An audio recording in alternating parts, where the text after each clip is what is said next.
மேலானவைகளை நாட விரும்புகிற இயேசு கிறிஸ்துவின் நாமத்தில் வாழ்த்துக்கள்.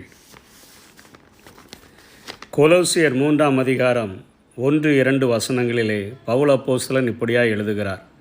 நீங்கள் கிறிஸ்துவுடனே கூட எழுந்ததுண்டானால் கிறிஸ்து தேவனுடைய வலது பாரிசத்தில் வீற்றிருக்கும் இடத்திலுள்ள மேலானவைகளை தேடுங்கள், பூமிக்குரியவைகளை அல்ல, மேலானவைகளையே நாடுங்கள் என்று அங்கே பவுல் அப்போஸ்தலன் கொலோசிய சபைக்கு எழுதுகிறதை நாம் பார்க்கிறோம்.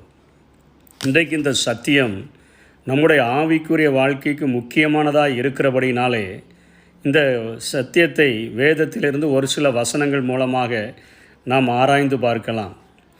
ஆங்கில வேதாகமத்தில் set your mind on things above என்று எழுதப்பட்டிருக்கிறது.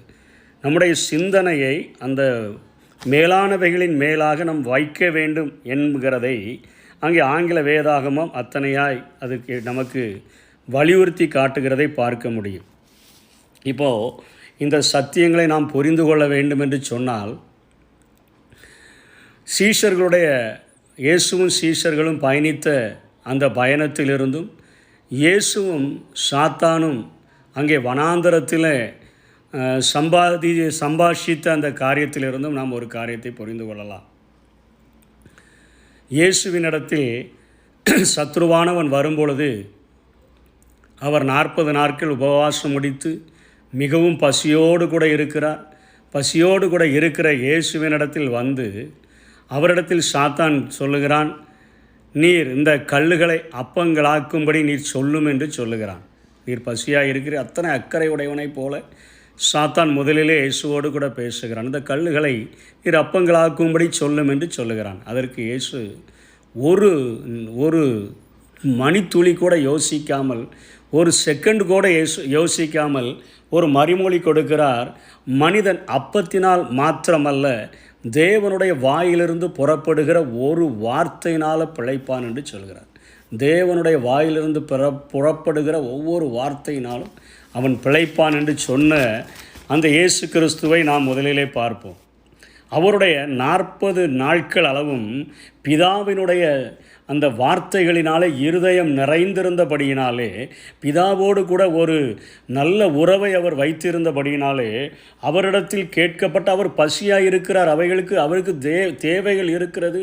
அவர் ஒருவேளை சொல்லலாம், இப்போ ஆமாம் பசியாக தான் இருக்கிறேன், தூதர்கள் என்ன கொஞ்ச நேரத்தில் வந்து விடுவார்கள், எனக்கு பணிவிடை செய்வார்கள், நான் இதெல்லாம் செய்ய வேண்டியதில்லை அப்படின்லாம் யோசிக்காமல் அவர் வாயிலிருந்து அடுத்த வினாடியே வருகிற ஒரு வார்த்தை, மனிதன் அப்பத்தினால் மாத்திரமல்ல, தேவனுடைய வாயிலிருந்து புறப்படுகிற ஒவ்வொரு வார்த்தையினாலும் பிழைப்பான் என்று அவர் சொல்லுகிறதை பார்க்கிறோம். ஆனால் இங்கே சீஷர்கள், இயேசுவோடு கூட பயணித்த சீஷர்களுடைய வாழ்க்கையை பாருங்கள்.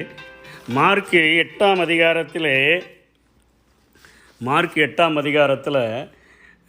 அவர் 7 அப்பங்களையும் சில சிறு மீன்களையும் கொண்டு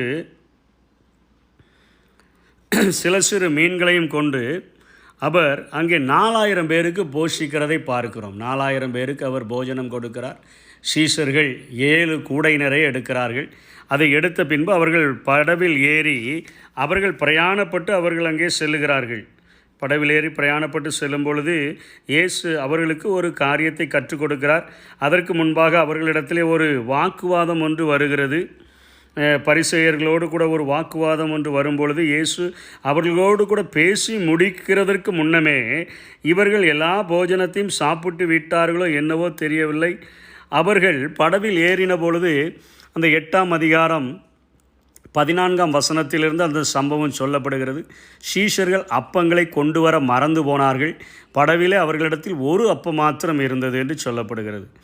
அப்பொழுது இயேசு அவர்களை பார்த்து சொல்லுகிறார், நீங்கள் பரிசேயருடைய புளித்தமாவை குறித்தும் யோரோதின் புளித்தமாவை குறித்தும் எச்சரிக்கையாக இருங்கள். அதாவது அவருடைய போதனையை குறித்து மிகவும் எச்சரிக்கையாக இருங்கள். அவர்கள் வயிற்றிற்குள்ளாக போகக்கூடியவைகள் தான் நம்மை தீட்டுப்படுத்தும் என்கிறதை குறித்து அவர்கள் பேசுவார்கள்.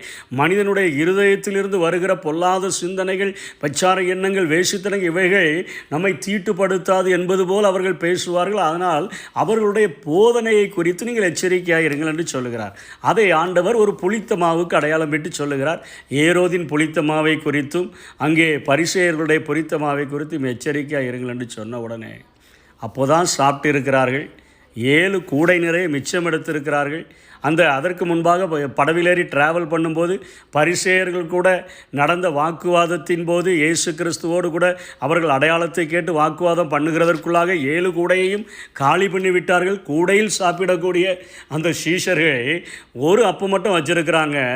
ஆண்டவர் சொன்ன உடனே அவர்களுக்குள்ளாய் பேசுகிறார்கள், நம்ம அப்பம் கொண்டு வராதபடியினால் இயேசு கிறிஸ்து இப்படி பேசுகிறார் என்று சொல்லி. இயேசு அவருடைய சிந்தனையை அறிந்து அவர்களிடத்தில் அத்தனை காட்டமாய் பேசுகிறதை பார்க்கிறோம். 9 கேள்விகளை அங்கே ஆண்டவர் வைக்கிறார். 9 கேள்விகளை ஆண்டவர் வரிசையாக அவர்களிடத்தில் தொடுக்கிறார்.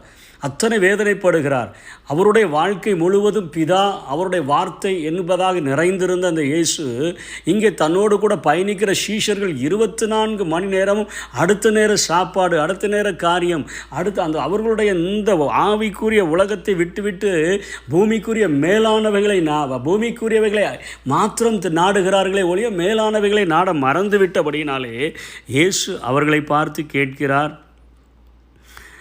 அவர்களை நோக்கி, உங்களிடத்தில் அப்பங்கள் இல்லாதபடினால் நீங்கள் யோசனை பண்ணுகிறதுன முதல் கேள்வி தொடுக்கிறார். இன்னும் சிந்தியாமலும் உணராமலும் இருக்கிறீர்களா? இன்னும் உங்கள் இருதயம் கடினமாக இருக்கிறதா? உங்களுக்கு கண்கள் இருந்தும் காணாது இருக்கிறீர்களா? காதுகள் இருந்தும் கேளாது இருக்கிறீர்களா? நினைவு கூறாமல் இருக்கிறீர்களா? நான் 5 அப்பங்களையும் 5000 பேருக்கு பங்கிட்ட போது மீதியான துணிக்கை எத்தனை கூட நிறைய எடுத்தீர்கள் என்று கேட்கிறார். பதில் சொல்கிறார்கள், 12 எடுத்தோம் என்று ஆளுக்கு ஒவ்வொரு கூடை சாப்பிட்டு இருக்கிறார்கள். நான் 7 அப்பங்களை 4000 பேருக்கு பங்கிட்ட போது மீதியான துணிக்கைகளை எத்தனை கூட நிறைய எடுத்தீர்கள் என்று கேட்டார். 7 என்றார்கள். அப்படியானால் நீங்கள் உணராதிருக்கிறது என்ன? ஒரு 9 கேள்விகளை அவர்களிடத்தில் தொடுக்கிறார்.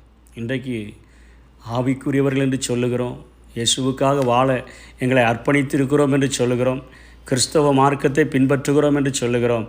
நம்முடைய சிந்தனையை நாம் எங்கே வைத்திருக்கிறோம்?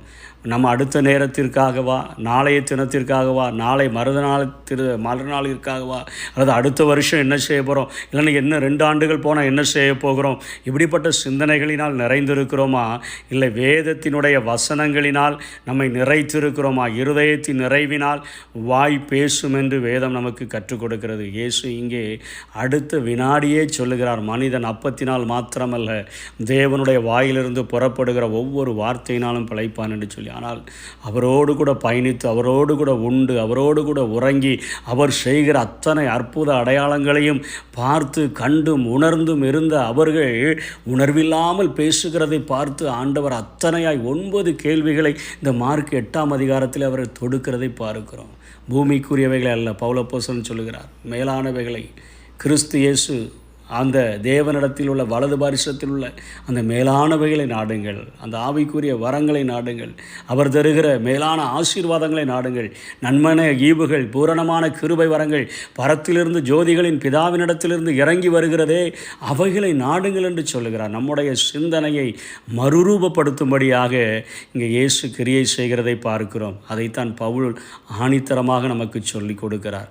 நம்முடைய ஜெப வாழ்க்கையில், நம்முடைய வேத வாசிப்பில் நம்முடைய சிந்தனைகள் மறுரூபம் ஆகும்போது மாத்திரமே நாம் ஆண்டவருக்கு பிரியமுள்ள ஜீவத்தை நாம் செய்ய முடியும். கர்த்தர் தாமே நம்மை ஆசீர்வதிப்பாராக.